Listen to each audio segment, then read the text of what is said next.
Boa noite, irmãos. Boa noite, irmãos. Graça e a paz.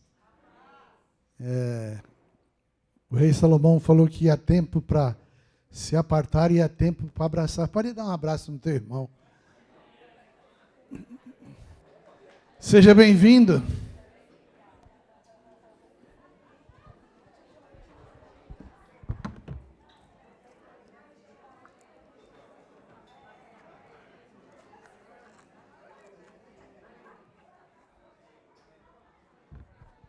Há tempo para abraçar e tempo de deixar de abraçar.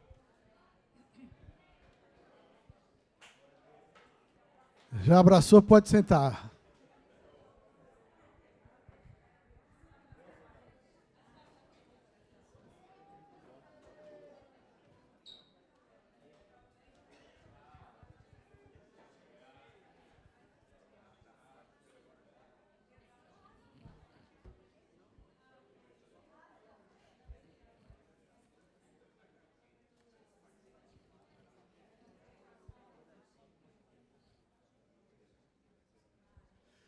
O rei Salomão também falou o seguinte.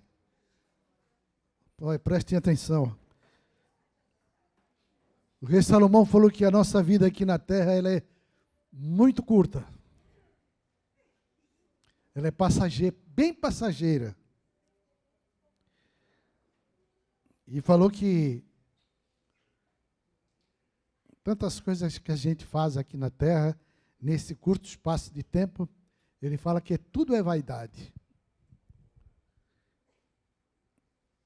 Mas eu não quero falar sobre Salomão, não.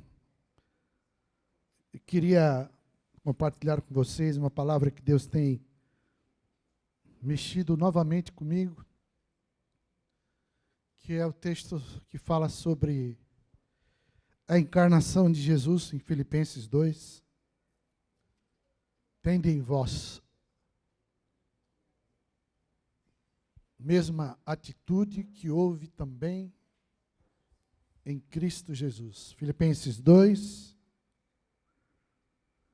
do 5, que vai até o 11.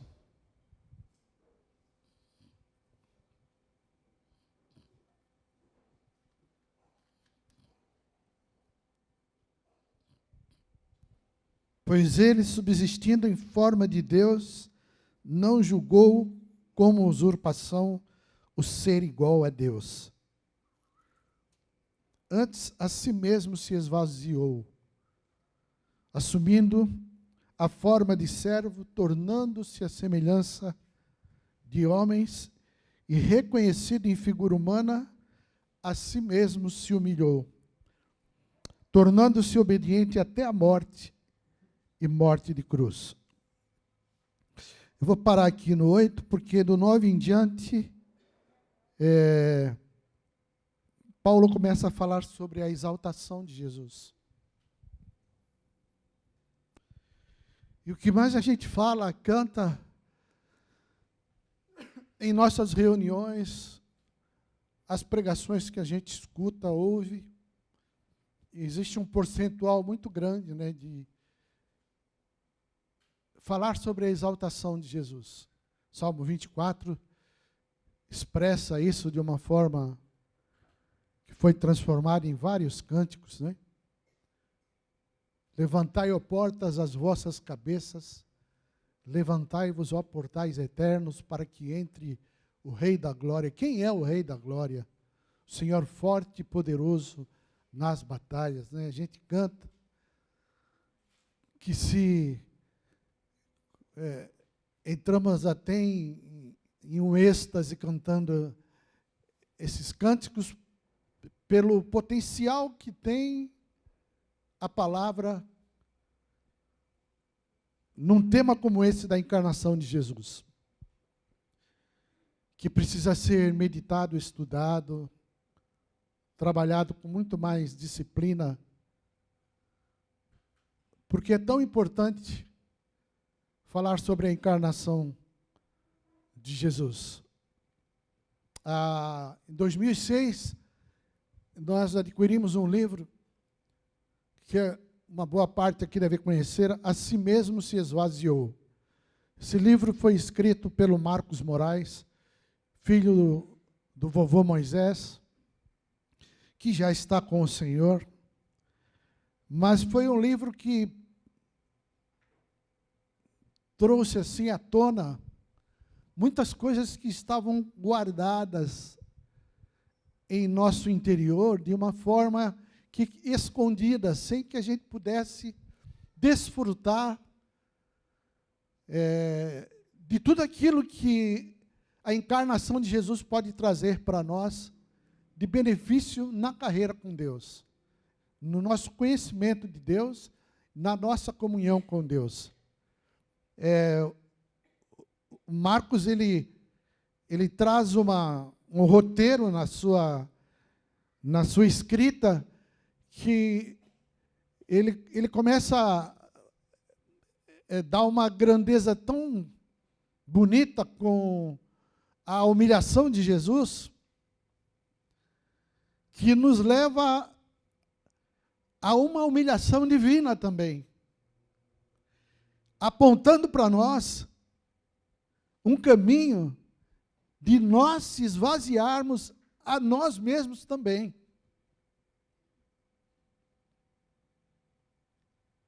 Então o livro ele vai conduzindo a nossa vida nessa atitude de Jesus, que se despiu da sua glória, abriu mão da sua realeza, da sua glória, virou gente como um de nós. O Verbo virou gente e habitou entre nós. Aquele que havia criado o universo, aquele na qual a gente lê que sem ele nada do que foi feito se fez, aquele que é o cabeça da igreja, a plenitude de tudo que existe, sustentador de todo o universo, herdeiro de todas as coisas, maior que os anjos, maior que os profetas, maior que tudo, acima de tudo e de todos. Esse que tem toda a glória, confronta a nossa vida como cristão, nos levando a essa humilhação divina, e por esse caminho de se esvaziar também. E o interessante de tudo isso, que ele que é Deus, se faz como um servo, e nós muitas vezes, que somos pó, que não somos nada, vivemos uma vida aqui breve, curta, um pequeno espaço de tempo, e nós, parece que nos nossos comportamentos, algumas atitudes que nós expressamos, nós de pó viramos Deus. E ele que é Deus vira pó que nem nós. E esse tema foi chamando a atenção da gente, e você começa a pedir para Deus abrir nossos olhos. Eu comecei a pedir para Deus assim: Senhor, pinga teu colírio, Espírito de Deus, pinga o teu colírio para que eu possa ver. E orar: Senhor, faz resplandecer o teu rosto sobre mim. E eu fui perceber que a primeira deficiência minha é que eu era míope. Eu não tinha uma visão clara. Aquele livro ele trouxe como que se você, mudando a lente, né, quando o médico oftalmologista, o oftalmo ele te faz uma receita nova, né? E você coloca a nova lente e você vê a diferença na leitura, quando você, caramba, estava ruim minha visão, hein? Como melhorou, né? O colírio do Espírito de Deus precisa ser pingado diariamente em nós. Esse esvaziar, ele é tão importante para a nossa vida, porque ele está relacionado a conhecer a Deus.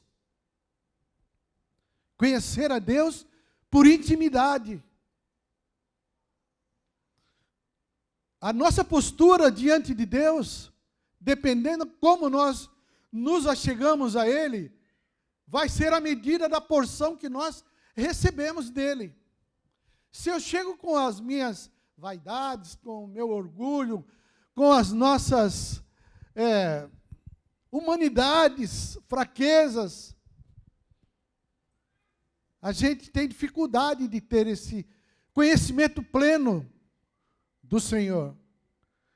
Então, o esvaziar-se de si mesmo, ele está ligado diretamente a você ter um conhecimento de Deus claro. Sabe por quê, irmãos? Porque nesse conhecimento claro, ele vai pessoalmente falar contigo, ele vai se revelar a você. Nesse texto você vê Jesus se esvaziando sendo Deus. Jesus obedecendo, sendo Criador. Jesus se humilhando, sendo o Rei dos Reis, o Senhor dos Senhores. Ele se esvazia, ele obedece, ele se humaniza e ele se humilha até a morte. Se torna obediente até a morte, morte de cruz.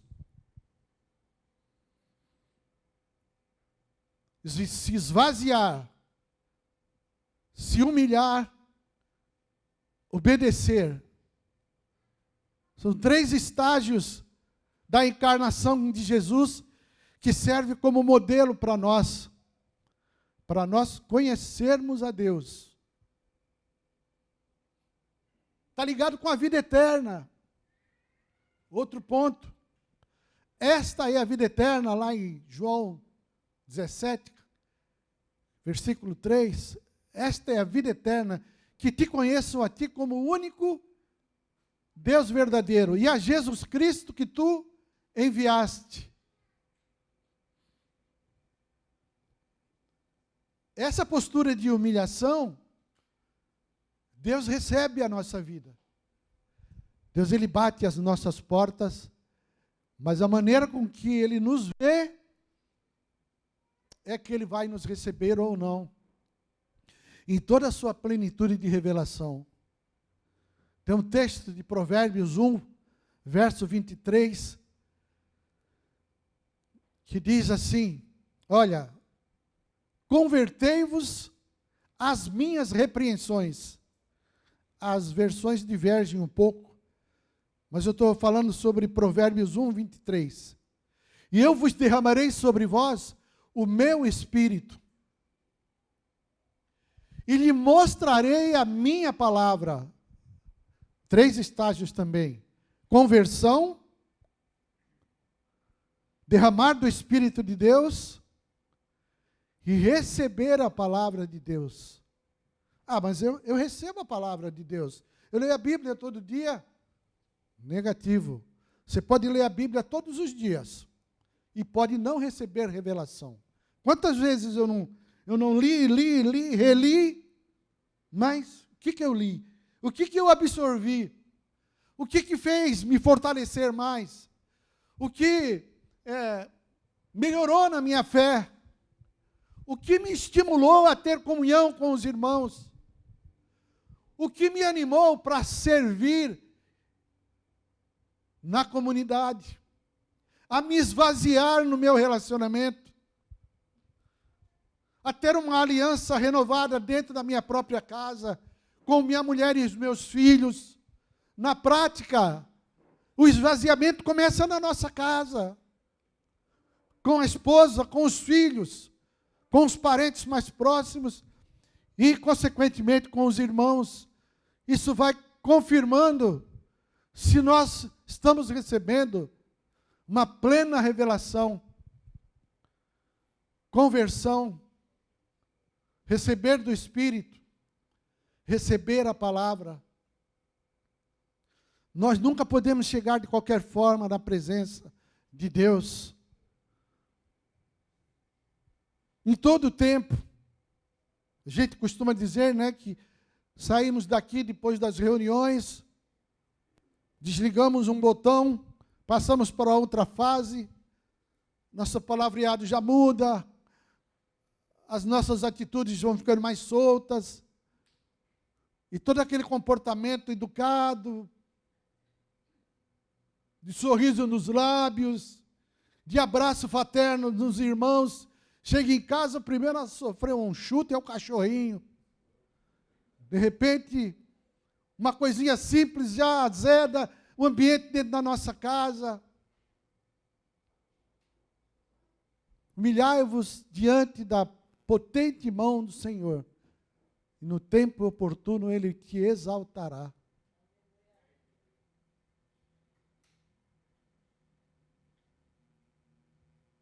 Outro texto que fala sobre o encontro. Lá na tenda do encontro, quando Deus chamava Moisés e o povo, olha, da forma com que vocês vão ter que me receber. Eu te convido a abrir em Êxodo capítulo 30, um texto maravilhoso.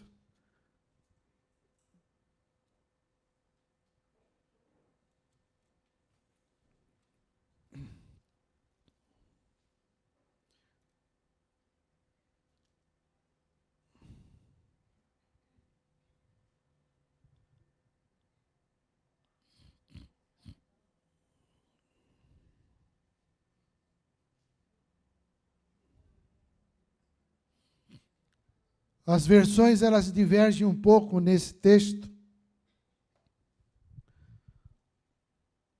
Mas no verso 22 de Êxodo 30, Deus começa a dar uma orientação de como seria o encontro da presença dele com o povo, né?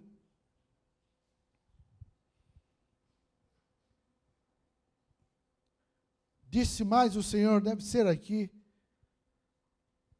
o verso 22, toma das mais excelentes especiarias de mirra fluída, 500 ciclos de cinamomo odoroso, metade, a saber, 250 ciclos de cálamo aromático e 250 ciclos de cássia, 500 ciclos, segundo o ciclo do santuário, de azeite de oliveira. Disse, farás o óleo sagrado para a unção e perfume composto segundo a arte do perfumista. Este será o óleo sagrado da unção.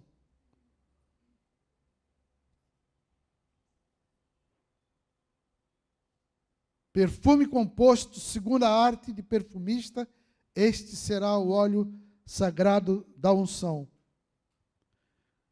No verso 34, ele começa a especificar mais diretamente sobre como deveria ser o comportamento do povo ali. Disse mais o Senhor a Moisés, toma substâncias odoríferas.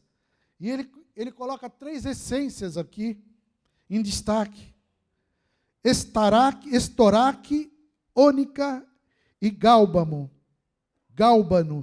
estes aromatas com incenso puro, cada um de igual peso, e disto farás incenso, perfume segundo a arte de perfumista, temperado com sal puro e santo. Uma parte dele reduzirás a pó, e a porás diante do testemunho da tenda da congregação, onde me avistarei contigo, será para vós outros santíssimo. Porém, o incenso que fareis, segundo a composição deste, não o fareis para vós mesmos. Santo será para o Senhor.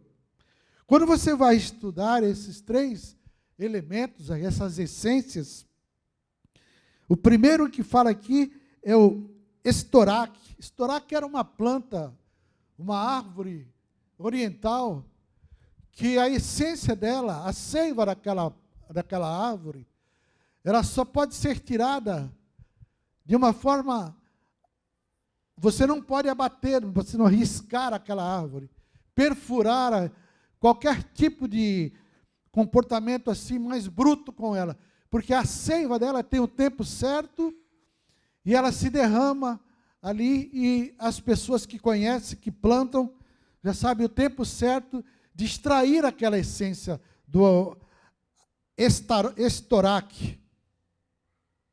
A segunda, isso está falando de espontaneidade, não é na força, é no poder do Espírito Santo que as coisas devem funcionar entre nós, quando nós nos ajuntamos. E o segundo elemento aqui, na qual eles tiram essas essências, que eram caríssimas, riquíssimas, é o gálbano. Gálbano era um tipo de um peixe aquático que ele se escondia dentro das pedras e nos lugares mais profundos do mar. Era tirada a essência desse elemento aqui, o gálbano. Está falando de profundidade. Estoraque fala de espontaneidade. O gálbano fala de profundidade. A nossa vida com Deus, ela não pode andar. As águas não podem ficar apenas nos nossos tornozelos. A nossa relação com Deus, com o Espírito de Deus, também não pode ficar na altura dos joelhos. E nem na cintura, ela tem que transbordar em nós. Águas profundas fala de um enchimento do Espírito Santo. Fala do transbordar do Espírito Santo, que vai produzir a genuína revelação particular para a nossa vida. Cada um com o seu desafio, cada um com a sua luta.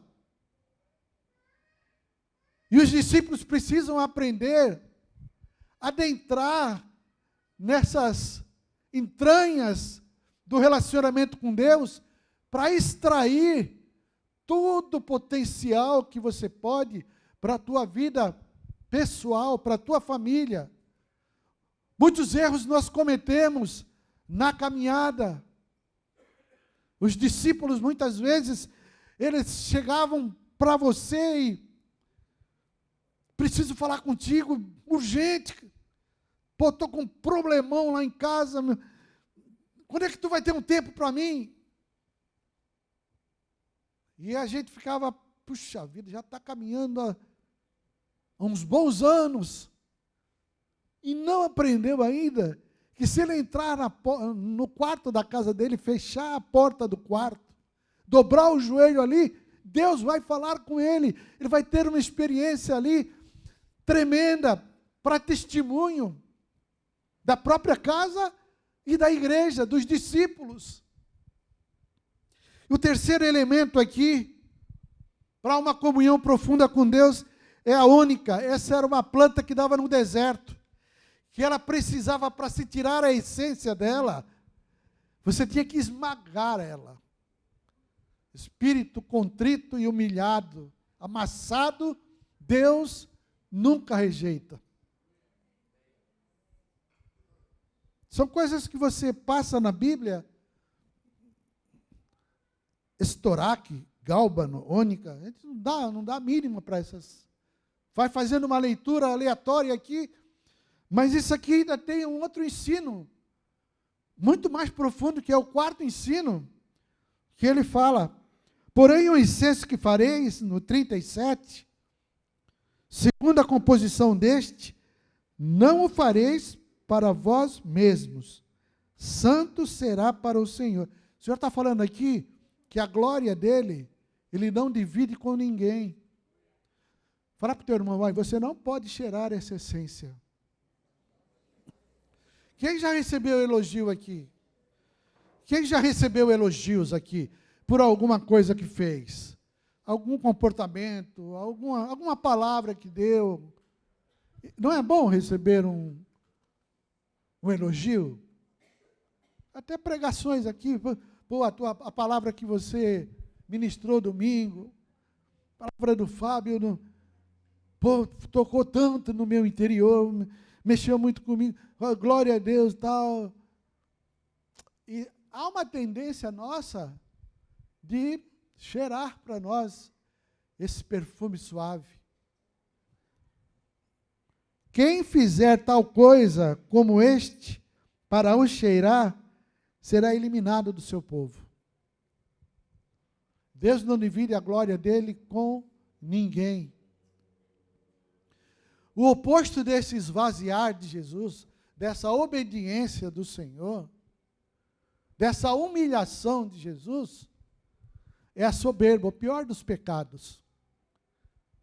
E aquele que desencadeou todo o processo de pecado, que é o nosso inimigo, é totalmente ao inverso desse na qual nós temos visto aqui, que abriu mão da sua glória, se fez um como nós, foi obediente até a morte e morte de cruz. Eu estou tentando passar para vocês que a comunicação de vocês com Deus, ela precisa ser totalmente reconstruída, porque está falando de conversão aqui. Se esvaziar fala de conversão. O que você entende por conversão? Outra coisa que nós também...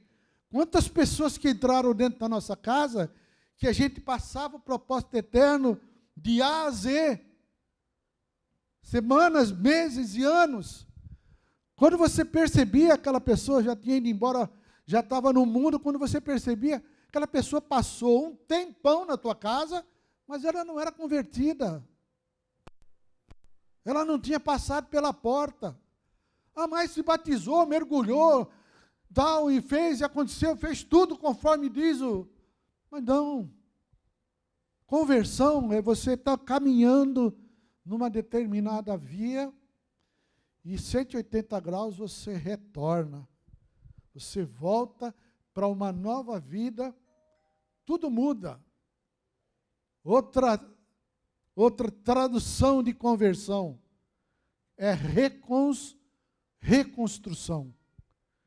E a conversão, ela é um assunto processual na nossa vida. É um processo que a palavra de Deus vai te trazendo clareza nesse colírio que você vai usando, que é uma conversão diária. É para todos os dias.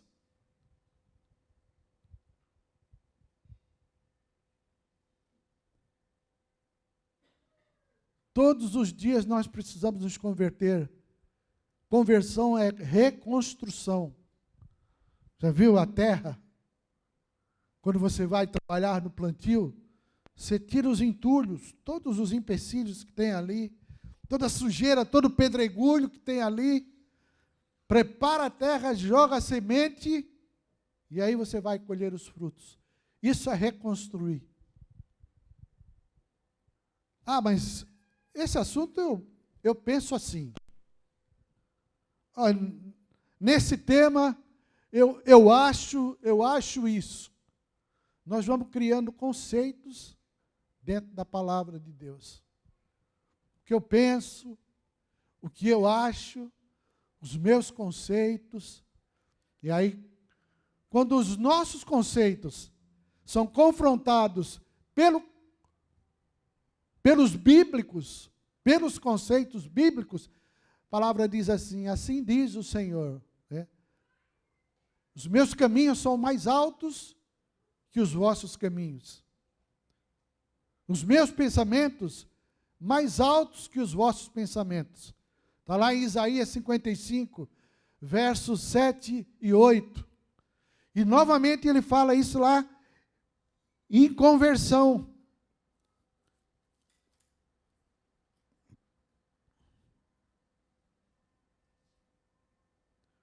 Deixe o perverso o seu caminho, verso 7. Isaías 55. O iníquo os seus pensamentos. Converta-se ao Senhor, que se compadecerá dele. E volte-se para o nosso Deus, porque é rico em perdoar. Porque os meus pensamentos não são os vossos pensamentos, nem os vossos caminhos, os meus caminhos, diz o Senhor.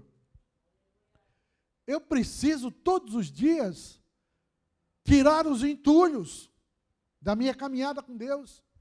Todos os empecilhos, todo conceito que eu criei, todo pensamento que eu estabeleci através da palavra, que não batem quando são confrontados com os conceitos de Deus, nós precisamos tirar tudo. Tem que limpar a terra. tem que preparar o terreno, para que quando se lançar a semente, aquilo vai produzir, vai ter fruto, vai ter colheita. Vocês estão entendendo, irmãos? O que é se esvaziar, tomar a cruz, perder a vida todos os dias, negar-se a si mesmo todos os dias. Ele que era Deus, se fez gente como nós. Nós que somos gente, que somos pó, nos tornamos Deus. Somos deuses. Queremos comandar, queremos fazer, queremos levantar o nariz. Ficamos mais parecidos com quem? Novamente, aquele que desencadeou todo o processo do pecado no mundo. Subirei às mais altas nuvens, me assentarei no lugar mais alto, serei mais do que o Altíssimo. Nós vamos nos tomando a forma de alguém. Quais são as referências que nós estamos pegando para nós? Tende em vós a mesma atitude que houve também em Cristo Jesus. Essa palavra tem confrontado a nossa vida todos os dias, porque todos os dias nós somos confrontados nos assuntos que nós trabalhamos, nos episódios que fazem parte da nossa vida, da nossa relação familiar, da nossa vida profissional, do nosso chamado com Deus.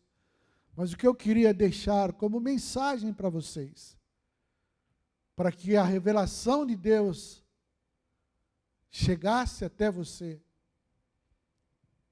se não houver um esvaziar, se não houver uma humilhação, se não houver uma obediência plena, a nossa carreira com Deus vai ser penosa, vai ser em águas rasas, experiências que não vão marcar e não vão servir para testemunho para ninguém. Deus, Ele determinou, encheu com o Espírito dEle, desenvolveu os dons, espalhou os dons na igreja, para que a igreja, ela seja essa terra que, quando a semente é lançada, você tem a convicção que os frutos virão.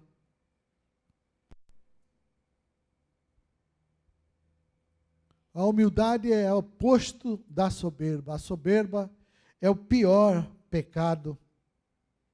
É o pior. Jesus, ele não fazia nada que não fosse de uma direção do Pai. Provérbios 29 e 23 fala: a soberba do homem o abaterá, mas o humilde de espírito obterá honra. A humilhação é uma escola de Deus para a nossa vida, que nos leva a essa conversão contínua. Todos os dias, a cada dia, tomar a nossa cruz, perder a nossa vida. Quando você chega lá em Mateus, outro texto que confronta o nosso conceito. Aprendei de mim que sou manso. Vocês já viram vocês já pararam para meditar sobre esse texto, irmãos? É Jesus que está falando. Mateus 11, 29. Aprendei de mim, o Deus Criador que está falando. Mas está encarnado, 100% homem, parecido conosco, menos no pecado, nunca pecou, nem dolo algum saiu da sua boca. Ele declara: aprendei de mim, porque eu sou manso e humilde de coração, e encontrareis descanso para as vossas almas. Nós oramos aqui continuamente, aqui em casa, em todo lugar, porque são tantas pessoas doentes, né? Eu fui um dos que se apresentou aqui, estou na minha luta aqui com a minha enfermidade, pedindo a Deus para Deus me restaurar, me curar. Temos visto ao nosso redor aqui os irmãos e irmãs. Lembramos da Edilane, Dona Inês. Lembramos do Torber, que está preso lá, talvez injustamente, lá nos Estados Unidos. É uma gama de irmãos e irmãs na qual a gente intercede. Mas quando a gente começa a fazer assim uma apuração bem fina, a grande doença que nos acomete nesses últimos dias são as doenças da nossa alma, que nos trazem inquietação, e essa inquietação, ela vem para interromper esse processo de conversão diária na nossa vida. Quando você não tem paz, quando tua alma não está em descanso, a tua meditação com Deus é comprometida. E Deus quer fazer algo pleno na tua vida. Ele está aqui hoje para visitar a tua vida, entrar no teu coração, porque Ele conhece a tua ferida. Ele conhece a tua necessidade como ninguém. A tua palavra não chegou na tua boca, Ele já conhece toda. O teu assentar, o teu levantar, Ele já conhece tudo.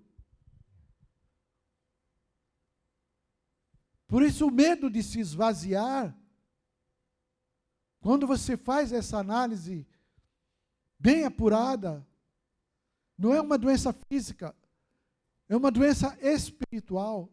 Deus quer libertar a nossa alma. Davi, rei Davi, poderoso nas batalhas, riquíssimo.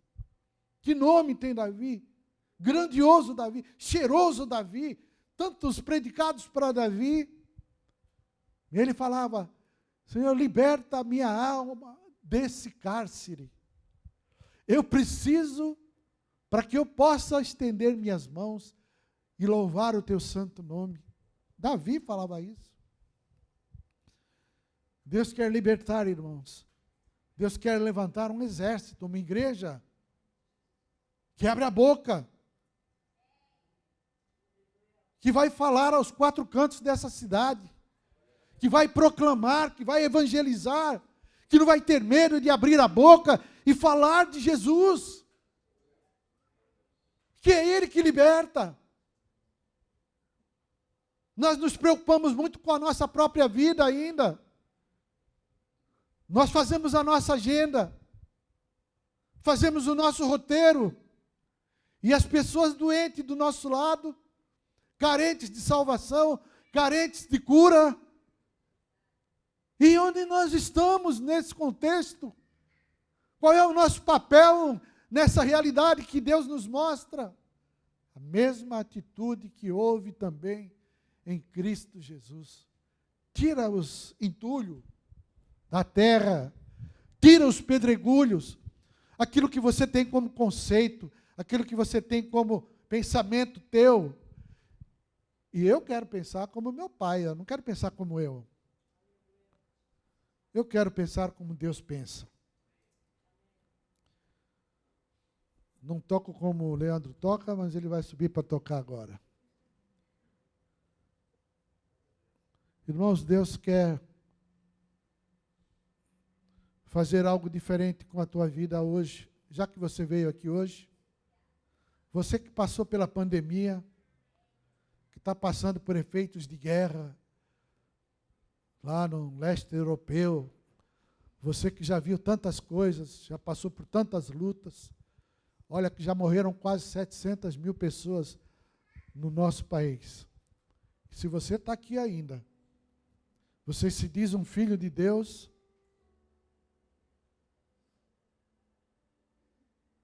é porque Deus tem um plano maravilhoso para a tua vida.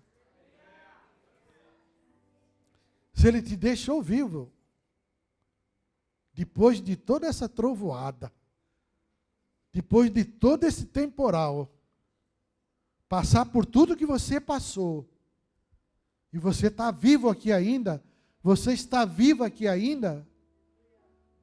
Deus está te chamando. Eu estava meditando sobre essa palavra. Eu lembrei da minha conversão.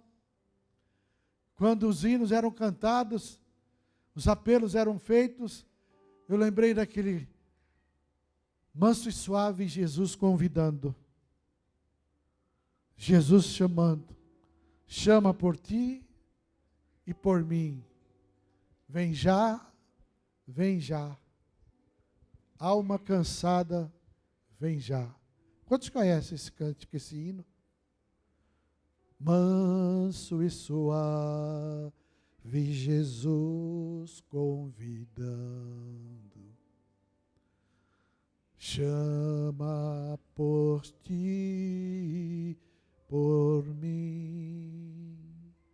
Eis que Ele às portas espera, velando. Chama, ó pecador,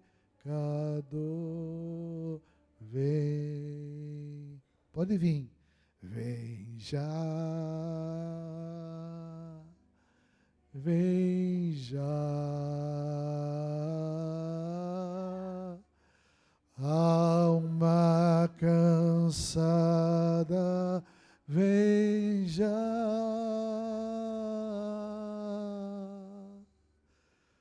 Manso e suave, Jesus convidando. Chama por ti e por mim. Vinha aquela multidão para frente para receber Jesus. Eu queria te convidar a receber Jesus de novo. Eu queria te chamar para receber Jesus de novo. E eu quero estar contigo aqui.